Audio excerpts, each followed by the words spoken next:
Thanks for checking out this movie review video. This is for the 2025 release, Mickey 17. And is this a horror film? Not full on, no. But there are definitely horror elements to it, which is why I'm reviewing it. Plus, Bong Joon Ho, who is the person who directed it and partially wrote it, has played a lot in the horror space. Well, not a lot, but it has played some in the horror space.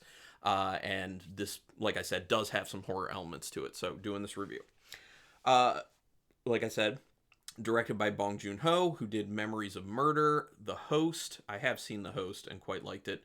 Mother, Snowpiercer, Okja, and Parasite. Parasite is the other one that I've seen by Bong Joon Ho. Written by Ho as well as Edward Ashton. They didn't really have any other writing credits.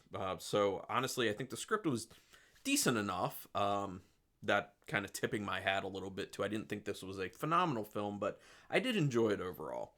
It stars Robert Pattinson, which obviously Pattinson is always doing a wonderful, wonderful job. I liked him most, I think, in The Lighthouse.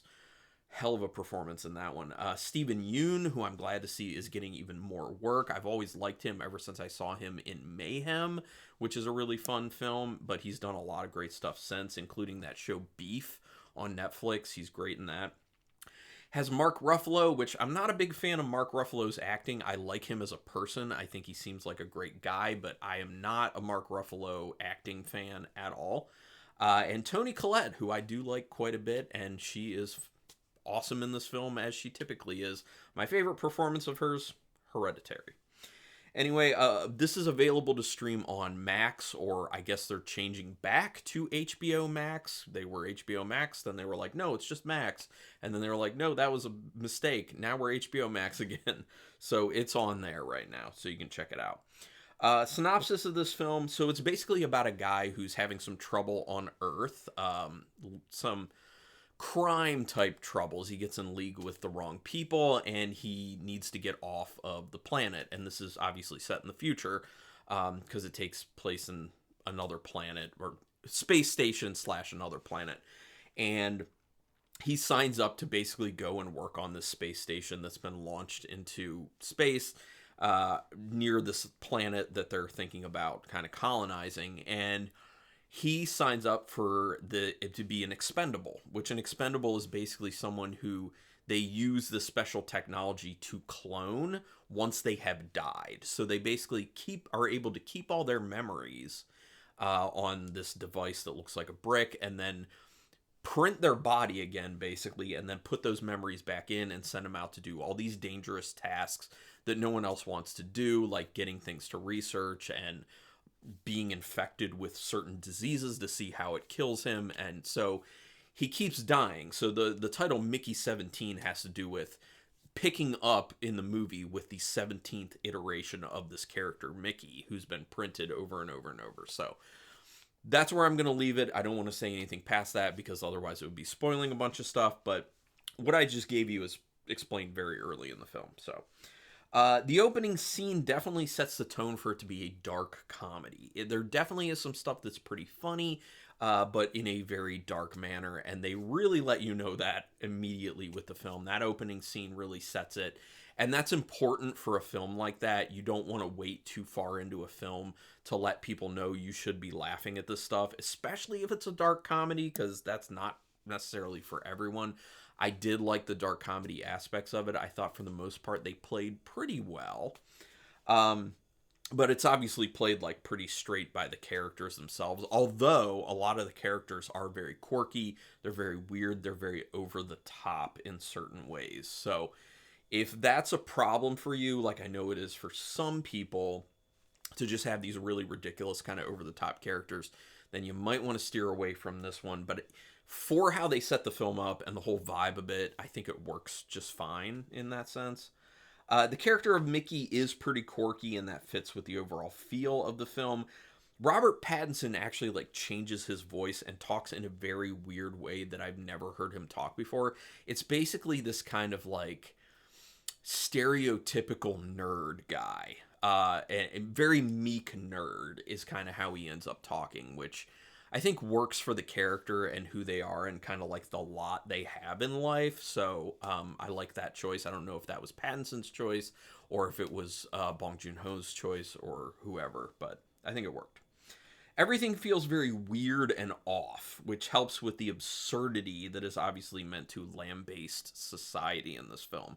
There's a lot being said subtextually and not subtextually, like more in your face, about society as a whole, where it's been, where it is now, and where it's going potentially.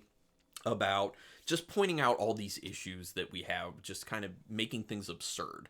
And that's the dark comedy aspect of it, taking very messed up things and just poking fun at it and saying, this is where we could end up going. I could see that happening, and it's ridiculous, it's absurd, but let's kind of dial it up to 11, that type of situation.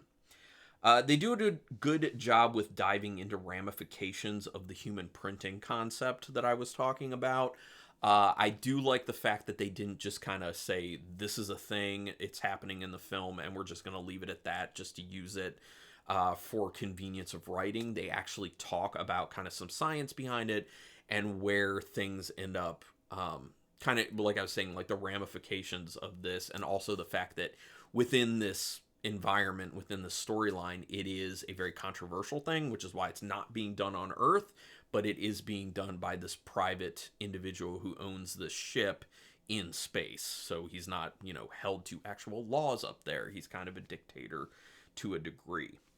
The acting is very good, but Ruffalo's character does get very annoying, and he's in the film quite a lot. I already said I'm not a huge Mark Ruffalo fan, so maybe that's part of why I found his acting so annoying, but it's very over the top to a point where it just becomes too ridiculous, in my opinion, because everyone else around him is being quirky, is being weird, ridiculous, over the top, but I feel like he just pushes it further to a point that I'm not comfortable with within the context of the film. I think it makes him in particular feel off in comparison to all the other characters, and not in a great way. It just feels like he individually went way too big on what was wanted from the character. But, Bong Joon Ho was there.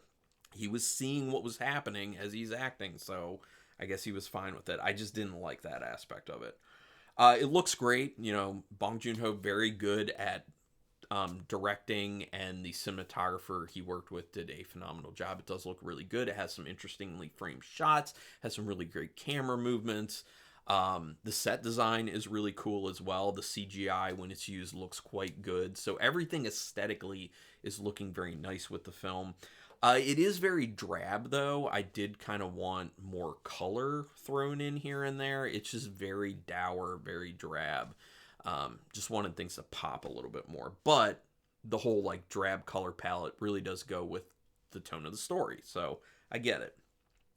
It does feel like it has pretty substantial pacing issues. This film is way too long, in my opinion. It is over 2 hours.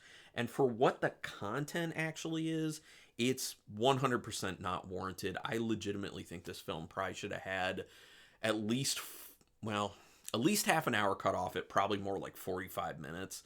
This thing is bloated, unbelievably bloated. And one of the reasons that I say that is that there are certain points they're making with the film that they just keep making over and over again. So it starts to feel very repetitive. It starts to feel very stuck in what they're dealing with. And it's just not necessary at all. At this point, making a film like this and it's over 2 hours, it's just not needed. You have to have a very rich story and really be moving things in order for that to be warranted, and it's just not with this film at all. That's the worst thing about the film. The pacing is very bad, unfortunately. The ending is okay, but again, it is very, very drawn out, hence the pacing issues there. It's throughout the entire film, really. So, yeah, but I liked what they decided to do in the end of the film. It's pretty fun. This film does speak to the awful dynamics of the rich versus everyone else, and the questioning of science being perverted by rich people. It really is about kind of the influence of rich people, and that pertains always. It's always a topical thing, because you always have rich people, and they are always terrible for the most part. But yeah. So anyway, out of 5 stars, half stars in play, I'm going to give this a 3-star rating. I know there's some people who have been way higher on this film, but very bad pacing issues, and yeah, it's not a super satisfying story in my opinion. I like the concepts in there. It's told okay, so it just gets a 3. I enjoyed it enough. Way too long. But anyway, that's my thought on it. I would love to hear other people's opinions. Go ahead and put it down in the comments. We can talk spoilers in the comments. That's totally cool. Do me a quick favor and subscribe to my channel. Thumbs up on the video if you can for me, which, you know, it's quick and easy. Hit the notification bell button if you want to know when I'm putting up my videos. And please, if you can, if you are interested, pitch in a little bit to help me out with this channel. I do have memberships available. There is a link in the description for that. I have 3 different tiers, including the top tier, getting videos that no one else sees. But anyway, thank you. Regardless, I really do thank you for taking your time to watch this. And until next time, keep it brutal.